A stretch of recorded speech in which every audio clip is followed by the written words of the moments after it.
Hi, I'm Adrienne Hill. And I'm Mr. Clifford, and welcome to Crash Course Economics. Today we're going to focus on macroeconomics and talk about economic systems and the nations that really like them. Wink, wink. Economic systems and the nations that really like them. Wink, wink. What does that even mean? I'm trying to come up with a spicy title for today's show. Okay, try this one on. How about economic systems and the nations that are attracted to them? No. Or when economic systems and nations hook up. I don't even know what to say. Stan, roll the intro.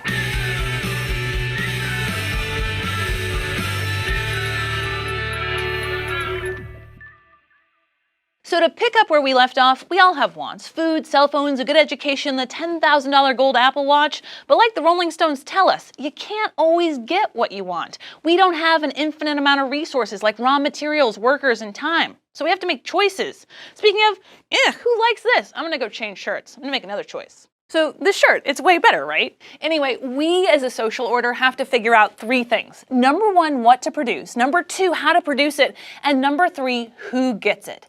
Answer these three questions, and you've got an economic system. There's a ton of backstory here about the history and evolution of economic thought. We'll get to that in a future video.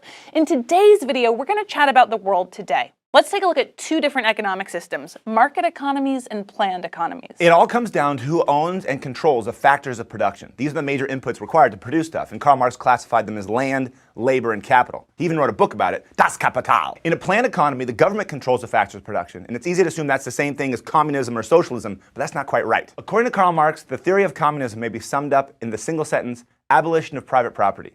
So true communism is a classless society. When I say classless, I'm talking about a social order where everyone owns the factors of production and output is distributed equally. Kind of like China and Cuba and the former Soviet Union, except not at all. In practice, no country has ever truly been communist, but there's a lot of countries that are socialist. Often socialism has both private property and some public ownership and control of industry.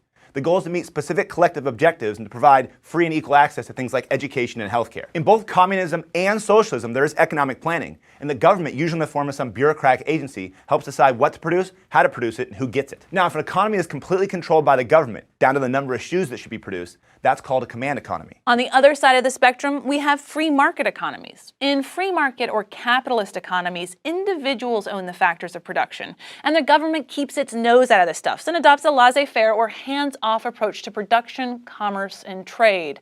In free market economies, businesses make things like cars, not to do good for mankind, but because they want to make a profit. Since consumers, that's me and you, get to choose which car we want, car producers need to make a car with the right features at the right price. Economists call this the invisible hand. Ooh. If consumers prefer one company's car, that business will make more profit and have an incentive to produce more cars. Car companies that don't offer the cars people want will disappear.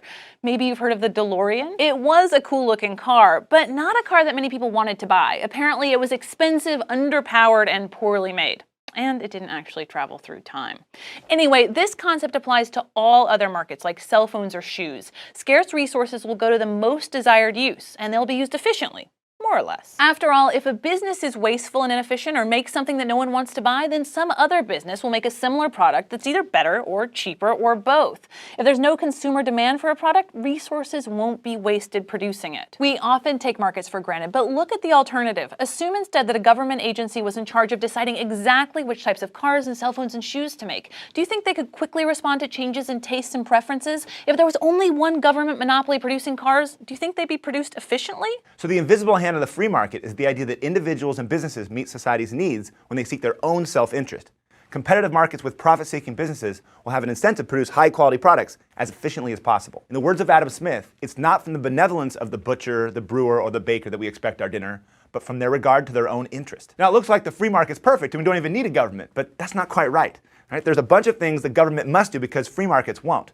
First is maintain the rule of law. We need laws and police and contracts and courts to keep everything orderly. Second, we need public goods and services like roads and bridges and education and defense, because goods can't get to consumers if bridges are falling down, and consumers can't make good choices if they're not educated, and no one really cares about buying the new iPhone if there's a bomb dropping on your head. Third, the government sometimes needs to step in when markets get things wrong. But what does that even mean? Well, let's go back to producing cars. The free market produces what we consumers want to buy, and when we buy, we're thinking about what a car looks like, if it's the color we want, maybe if it's safe, what it costs.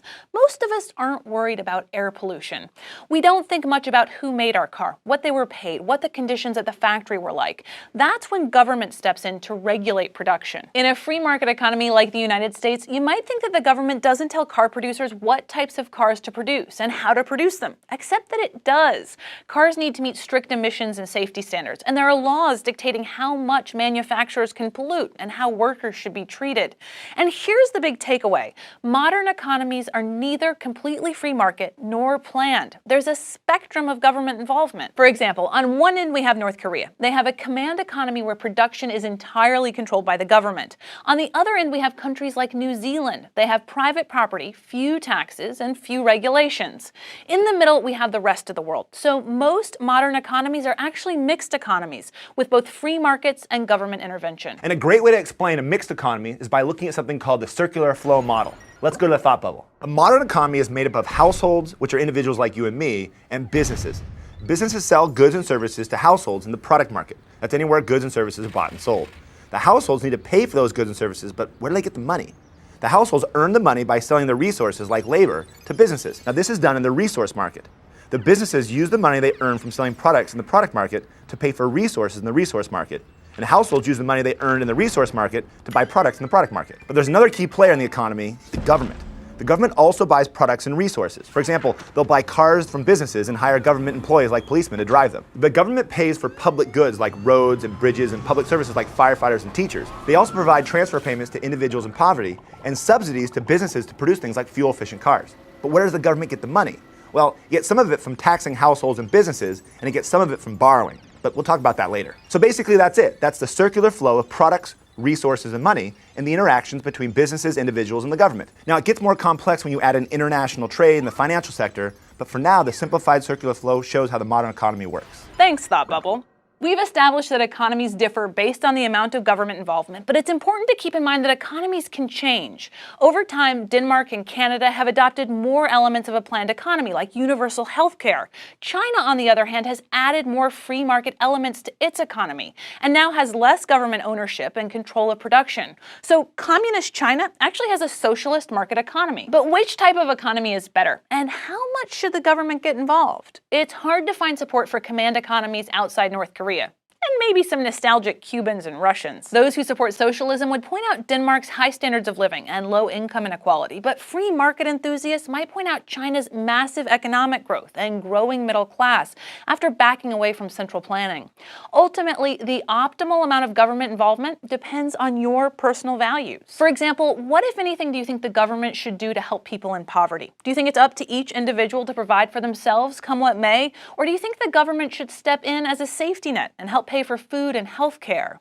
What if the person made choices that got them in financial trouble, like gambling, or made them sick, like smoking? Should society help then? Well, economists aren't really good at answering these types of questions. Sorry. It's not that they're heartless. It's just they don't operate in the realm of feelings. In the words of economist Thomas Sowell, there are no solutions, only trade-offs. Sure, it would be great if we could end poverty or provide health care for everyone, but we're gonna have to give something up in order to do it. Forcing car producers to meet emissions and safety regulations will increase production costs and likely increase the price of cars. But it also reduces pollution and fossil fuel consumption, which will hopefully improve public health and save money in the long run. There is always an opportunity cost, and deciding if it's worth it, well, that's up to you and your elected officials. And a bunch of lobbyists. Deng Xiaoping transformed China from a country with debilitating poverty and famine to the economic powerhouse it is today.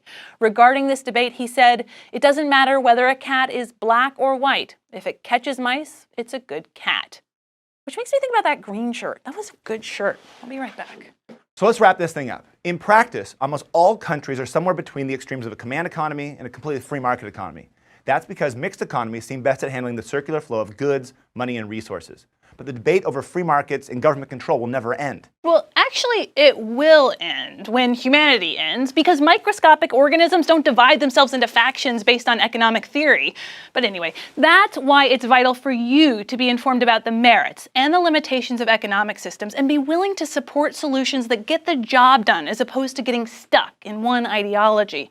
Economic theories and models can seem really great in the abstract, but when they're kicked out into the real world and actually have to govern the affairs of billions of people, it turns out that some flexibility is a very important thing. Thanks for watching. We'll see you next week. Crash Course is made with the help of all these nice people who definitely appreciate a spicy title, wink wink. And if you want